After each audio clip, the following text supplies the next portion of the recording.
пролетната рамнодневница, најмистичниот, а воедно и најубавиот ден во годината. Ова видео сакам да го посветам на пролетната рамнодневница и да ви кажем како нашите предци ја славеле и што значи воопшто таа.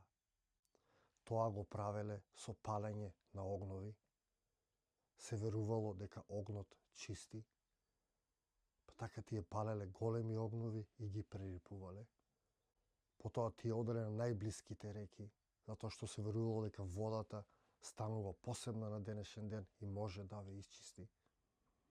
А потоа оделе и ги чистеле своите живеалишта. Тие палеле миризливи цвеќиња, ги проветрувале просториите и ги чистеле од целата енергија што се насобрала во текот на зимата.